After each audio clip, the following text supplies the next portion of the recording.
I'm so glad you are here with me today. This is going to be an interesting experiment and experience for me, and I'm sure for many of you, to do virtual RE. So, roll up your sleeves. This is my dog Hagrid, by the way. Hi, Hagrid. Say hi to everybody. Okay, he won't. Anyway, so did you know that this Sunday is Everything You Think Is Wrong Day? I have never heard of this. Have you?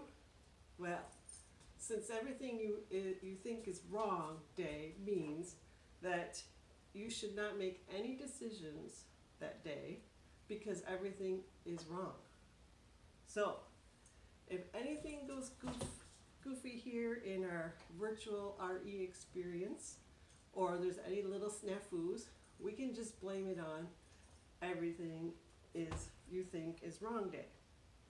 And in that spirit of things, this month is our theme of wisdom, and I'm sure many of us are learning a lot of things and becoming a little wiser about germs, how they spread, how to not spread them as much, such as covering your cough and sneeze, washing your hands, of course, and just staying healthy, eating right and getting sleep, taking care of our bodies.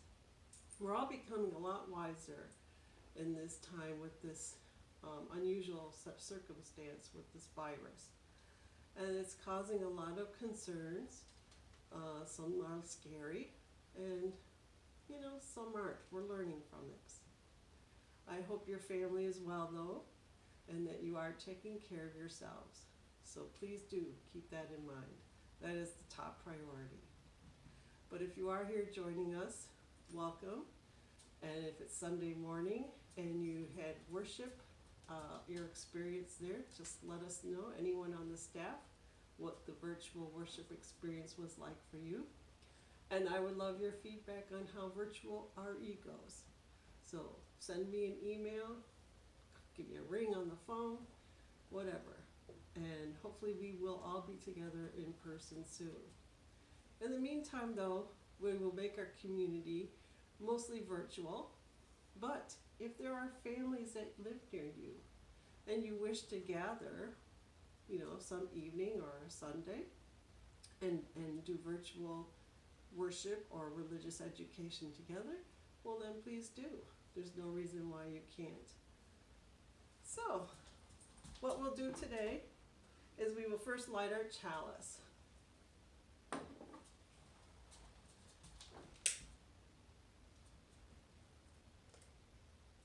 And I have some chalice lighting words, which, in case you do not know about this, there is an app you can put on your smartphone called Worship Web. It is from the UUA, and it has a virtual chalice that you can light.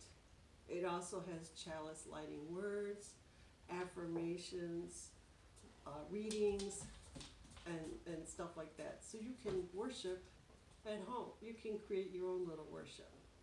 So check that out if you haven't already. But these chalice lighting words came from Worship Web, from someone named Nadine McSadden.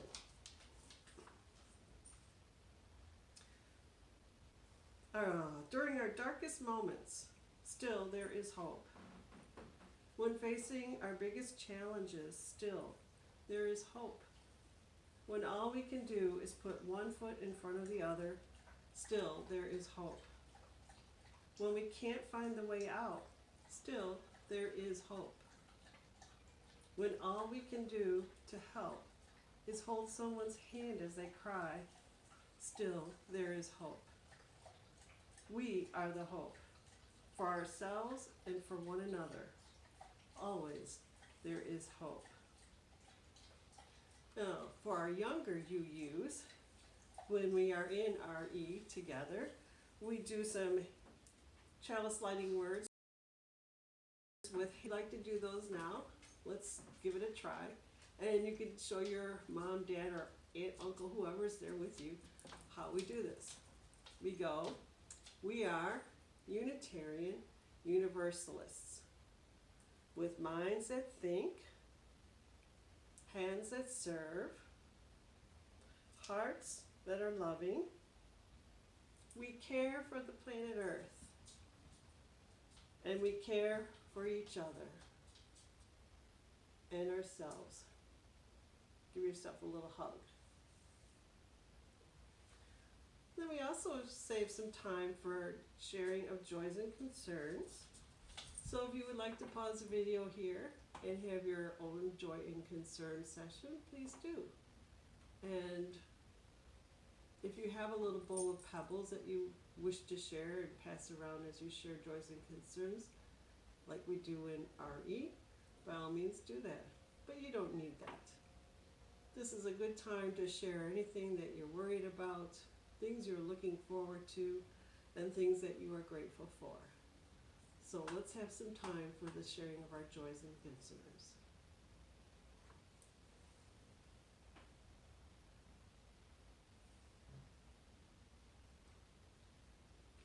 So welcome back.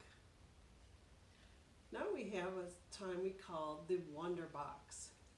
And this is my Wonder Box here at home. So what do you think could be in my Wonder Box today? Well, let's see. Oh, it's a little book. You probably have some little book at home like this. Maybe even smaller. Well, what do books do? They teach us stories, right? And some stories are called wisdom tales. Maybe you've heard of wisdom tales. I have some books here that are just about wisdom tales. Tales that come from around the world.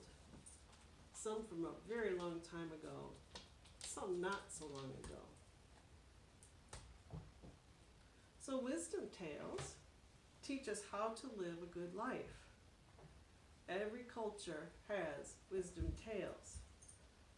When we read them from a book or hear them as a story, the lesson is a little clearer, a little more memorable too. For example, what do you feel the difference between these two things? If I were to say, the best way to live a good life is by knowing that it is important to empty your mind when you are trying to learn something new. Or, what if I told this little story? Nanin was a Japanese master who lived a long time ago. One day, a university professor came to ask him about Zen. Nanin served tea. He poured his visitor's cup full and then kept pouring and pouring. The professor watched it till he couldn't bear it anymore. It is over full. No more will go in. Like this cup, said Nanin. You are full of your own opinions. How can I show you Zen unless you empty your cup first? So which of those two stories would you remember more? Probably the last one. Wisdom tales make the sharing of wisdom easier to remember and a little more visual. Could you just picture an older man pouring tea until the cup overflowed? So, today I'm going to share a wisdom tale. You may have heard this one. It's called The Difference Between Heaven and Hell. And this is adapted from both the Japanese and Chinese folklore by a woman named Elisa Pirmi. And it goes like this. Long ago, there lived an old woman who had a wish. She wished more than anything to see for herself the difference between heaven and hell. The monks in the temple agreed to grant her request. They put a blindfold around her eyes and said, "First, you shall see hell." When the blindfold was removed, the old woman was standing at the entrance to a great dining hall. Excuse me. The hall was full of round tables, each piled high with the most delicious foods: meat, vegetable, fruit, bread, desserts of all kinds. The smells that reached her nose were wonderful. The old woman noticed that in hell there were people seated around those round tables. She saw that their bodies were thin, their faces gaunt and creased with frustration. Each person held a spoon. The spoons must have been 3 feet long. That's like about this long. They were so long that the people in hell could not reach the food on the plates, and they could not get the food back into their mouths. Imagine a long spoon trying to dish up food and then trying to get it back into your mouth. As the old woman watched, she heard their hungry, desperate cries. "I've seen enough, I've seen enough," she cried. "Please let me see heaven." And so again the blindfold went on, put around her eyes, and the old woman heard, "Now you shall see heaven." When the blindfold was removed, the old woman was confused, for there she stood again at the entrance to a great dining hall, filled with tables piled high with the same lavish feast. And again, she saw that there were people sitting just out of arm's reach of the food with those 3-foot-long spoons. But as the woman looked closer, she noticed that the people in heaven were plump, had rosy cheeks, happy faces. As she watched, joyous sounds of laughter filled the air. And soon the old woman was laughing too, for now she understood the difference between heaven and hell for herself. The people in heaven were using those long spoons to feed each other. So, I wonder what makes a wisdom story different from any other story? What do you think? And I wonder, what other wisdom stories might you already know?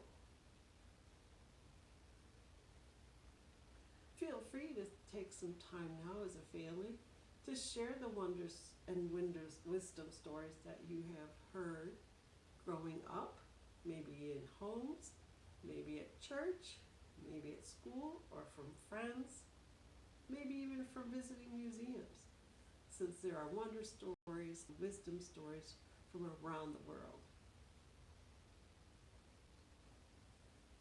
Now, if we were at UCE, we would then have some activities and have some fun, and then have a closing circle. But since we're not all together at UCE today, we will have a closing circle here virtually. And then, if you want to do the activities that I can suggest, you can as a family, with other families in your neighborhood, whatever. It's up to you to decide how much you would like to do. So, if we were at UCE and we had a closing circle, we may or may not hold hands, so feel free to hold hands if you'd like. And for those who do use a real flame, and sometimes even with a pretend one, we all cup our hands and stand around our chalice and blow, so that collectively we extinguish the flame.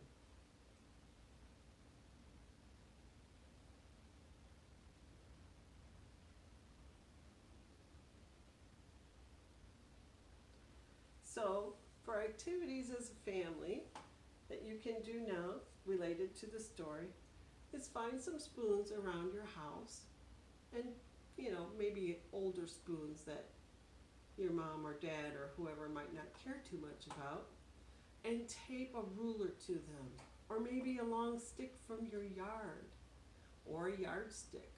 Any long stick will do.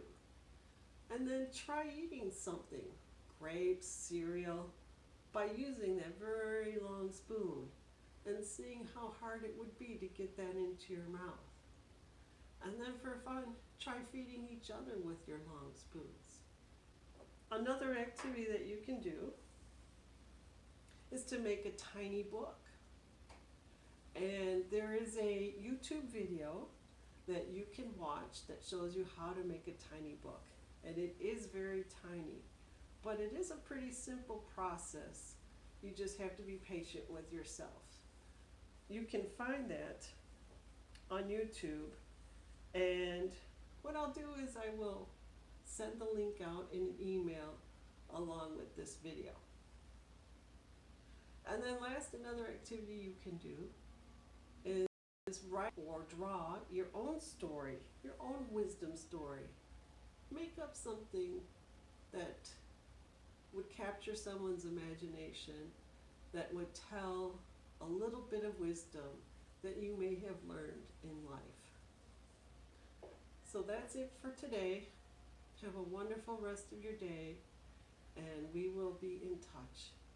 Take care of each other and keep the little light of Unitarian Universalism inside. Bye for now.